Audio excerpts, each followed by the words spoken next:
La capitale économique ivoirienne Abidjan accueille 4 jours durant la 9e conférence panafricaine de la Fédération internationale des sociétés de Croix-Rouge et du Croissant-Rouge. Une réunion statutaire qui permettra aux responsables de cette organisation d'approfondir le thème central investi en Afrique, déjà au centre des débats lors de la dernière rencontre en 2012 à Addis Abeba en Éthiopie. Le secrétaire général de la Croix-Rouge de Côte d'Ivoire explique ce choix thématique. Si en Éthiopie, on a le même thème que le thème d'ici, c'est parce qu'il y a une orientation particulière que les sociétés nationales sont en train de prendre, celle de travailler autrement, celle d'assumer aussi notre rôle d'accompagnement des communautés dans leur résilience. Donc on a 2 axes, mobiliser des ressources, mettre en place un mécanisme pour qu'au niveau local, nous puissions mobiliser des ressources à travers le secteur privé, et aussi, même avec l'État dans le rôle d'auxiliaire que nous avons, à faciliter par exemple la prise en compte des taxes, TVA, sur les factures, la facilitation d'un certain nombre de données.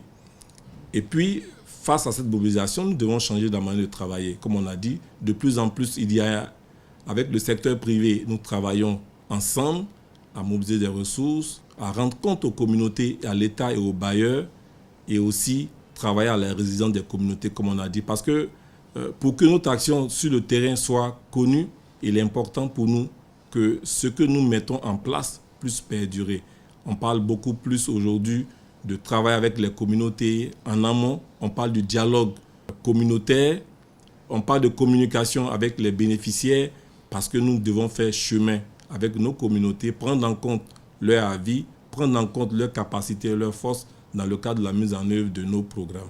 Plus de 400 participants spécialistes de l'humanitaire, de la société civile nationale et internationale, du secteur privé, des hautes finances et d'autres domaines de valeur aideront à renforcer les acquis et établir des programmes pour le développement des entreprises nationales de la Croix-Rouge et du Croissant-Rouge. Car du 9 au 12 avril 2012, il sera particulièrement question de sécurité alimentaire, de santé, de migration, de changement climatique, de violence et du grand chômage des jeunes. Chacun aura besoin de la Croix-Rouge à un moment donné dans sa vie et c'est important que chaque personne travaille à ce qu'elle soit résidente, qu'elle soit forte pour que lorsqu'on aura besoin de la Croix-Rouge, elle puisse avoir les moyens d'assumer sa mission. Les sociétés nationales africaines de la Croix-Rouge et du Croissant-Rouge, conscientes des risques récurrents et grandissants auxquels l'Afrique fait face, prendront assurément au terme de leurs réflexions le ferme engagement d'optimiser leurs ressources humaines, financières, organisationnelles et opérationnelles pour renforcer leurs actions sur le continent.